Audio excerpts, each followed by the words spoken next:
Thank you. Good morning, ladies. It's Nicole again from Trusted Surgeons and the lovely Annemarie from the Nutritional Weight Loss Institute.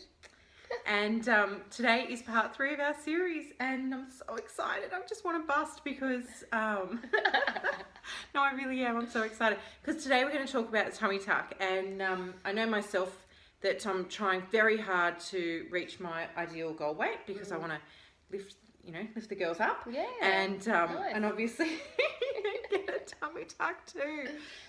So reaching your ideal goal weight, achieving and sustaining that. Yeah. You've obviously then decided I'm going to take the plunge and I'm going to have a tummy tuck. Yeah. And I was nervous, obviously, because it's quite a major operation. Mm-hmm. And I didn't really know whether I needed it or not. So, I did a lot of personal training for a long, long time, and I still could not do any sit-ups. I just I would not be able to do it. And I thought, why can't I? Why do I still not have that strength in my abdominal muscles to be able to do that after doing gym 4 times a week with a PT, working really, really hard, and still not being able to do it? And so I went and saw a doctor, and he had a little feel, and he said to me, well, you actually have a really big gap in your abdominal muscle. Yeah. And he said the only way that you can fix that is if you get it sewn back up, basically. So I then decided, well, if that is my only option, then I'm happy to do that, because at the end of the day, if you leave that, you can easily get a hernia. Yeah. Which is actually what ended up happening to me. Yeah, look, it's really hard post having children. I know for myself, first one I was quite young, bounced back, not too much trouble. Second, it got harder. By the third, it's really hard, it's really hard work. And then it's like someone's playing a joke on you, after all that work to then... You're used goods. You're done. No, I don't believe it. So, obviously we've got a lot of amazing surgeons in Australia. How did you find and pick your surgeon? Well, it can be a little bit of a minefield out there. Yeah. So I think the best way of finding a surgeon is word of mouth. Just not that everybody's had tummy tucks, but a lot of people these days have had their boobs done. Yeah. So you could talk to them and see what advice they can give. Or of course you can hop onto Nicole's website, Trusted Surgeon, and find a good surgeon there. Yeah. I got my surgeon through word of mouth. There was this nurse that I had known for many, many years.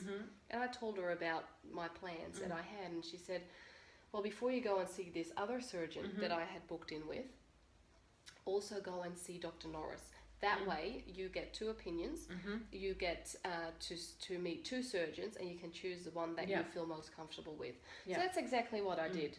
And the reason I chose Dr. Norris is because he never once upsold me, put any pressure on me to also get my boobs done. Because that was something that I was considering. I thought, if I'm going to go through the major thing of getting my tummy tuck, I might as well get 2 new boobs all at the same time. And the first thing he said to me is, just so you know, you don't have to do that at the same time. If you want to do a tummy tuck first and then your boobs later, I will still give you the same discount. Yeah. And I thought, you know what, that's nice. That's really nice of him to do that. Because truth be told, I don't know how women do that all at the same time. You're a complete invalid. Oh, yeah, no. Look, I don't know, but it is hard, and there's so many different forums out there and misleading advice, and everyone's got an opinion. Everyone's an expert. Just because I've had 4 children, or you've had your children, doesn't mean that we're pediatricians or we're gynecologists or midwives, and it makes it really difficult for people. But what I find most alluring at the moment is the cosmetic surgery overseas. Yeah. So obviously, again, feeling guilty as a mum and not wanting to spend a lot of money on yourself. A lot of people think, oh, this might be a good option, and try and justify it in their mind. Now that's something that we at Trusted Surgeons are not advocating. So we really think it's important to promote safety, integrity, qualifications and experience, and staying in Australia and having an expert surgeon. Who was your surgeon? Dr. Norris, Dr. Benjamin Norris from Form and Face, and he has his rooms in Norwest as well as his rooms in Bondi Junction. Excellent. Yeah. Yep. And so actually it did cross my mind. I did look into the whole Thailand thing, and then I very quickly realised that one, abdominoplasty is like, it's a major surgery. So what do you do if you've had it done? Where do you go for your post-operative care? So I have seen Dr. Norris. I saw him on a weekly basis for a long time after my surgery, then fortnightly and then monthly. Yeah. And so I've had my surgery in end of January. What are we now? August. Yeah, January, February, March, April, May, June, July. So over the last 7 months, I've seen him multiple times. Yeah. You can't do that when you've had it done in Thailand. Who's going to look after you if something goes wrong? No. Yeah, so that's a big thing. It is. It's really important to have somebody who's accessible, and I know all the reputable surgeons, and all the surgeons on Trusted Surgeons, all believe that post-operative care is equally as important as the surgery itself. Absolutely. And that's why they invest so much time and energy in the nurses that they have, and their skills and qualifications and ongoing education. Yeah, absolutely. Yeah. And these are things you can't guarantee overseas. It's not like you can fly back and forth, and of course, what happens with the risks of blood clots and DVTs and things, which are just a normal given on a long flight, let alone post-operatively. Absolutely. And not only that, I have since learned that there are very different bugs in Thailand that you get exposed to when you are being opened up. Yeah. The bugs there are very different from the bugs that we have here, and how are you going to deal with infection if it does occur? Absolutely. Flora and fauna of different countries. Absolutely. Yeah, I think it's very risky. So from an emotional point of view, were you excited before your surgery? Were you nervous? I was both. Yeah, you definitely have mixed feelings. Yeah. Oh goodness, yes you do. I didn't know what to expect. I had gone onto a forum, and there were quite a lot of people really saying, the pain afterwards is like pretty bad, the pain. So I'm thinking, that doesn't sound too good. But then I came out of theatre, and yes, I had one of those pain pumps. I used it overnight, and that was it. And then Panadol from then on. The pain was fine.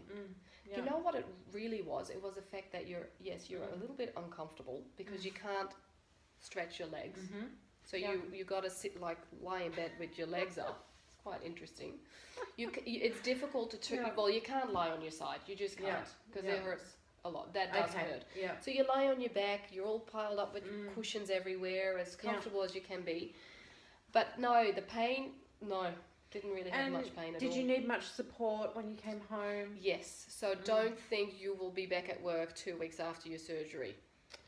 Don't. Oh. I mean, you can, but ideally, it's hard. Yeah, a lot of women, I think, struggle organising life after surgery because they do think, I'm tough, I've got a good pain threshold, I'll be fine. But even just for your results, following your surgeon's instructions is so important. Yeah. So I think organising beforehand, I know you're really organised, so I'm sure you followed everything to the T. I did, because if you have small children, you cannot lift them. You can't lift your children, you can't lift any heavy things. So you want to make sure that you either have a friend or a family member with you to care for you when you come home from hospital. Yeah. It's very, very, very important. Absolutely. And not speaking generally, but there is that portion of women who sometimes post-surgery have a little bit of I don't want to call it depression and label it, but, post-operative blues. Feel a bit down afterwards, like, is that it? Yeah. Or over anxious that something's going to go wrong or something's not right. Did you experience that at all? No, the only thing that I was worried about was going into theatre under a general anaesthetic. Yeah. Because I always think, where is my mind when I'm not there? I just can't get my head around it. I find it so weird. Yeah. That was the only thing I was worried about. And then afterwards, when I came home, you got to wear this garment. It's very sexy. For 6 weeks. It was so awful. For 6 weeks. And you can't really see the results until probably 6 to 12 months after your surgery. So don't go in there thinking that you come out of theatre with a six-pack, because you're not. You're not. Yeah. So I think you got to be realistic. Yeah. No, I agree entirely. Oh, how exciting. Well, congratulations. This is so wonderful. Thank you so much for sharing. I can't stress enough, out there is a lot of, different reviews and misconceptions and opinions and things. And that's why I really wanted to do a video, because it's real, and it's not just anybody. You're actually putting a name and a face to the procedure and the surgeon. Yeah. So that's really great. Yeah. Thank you.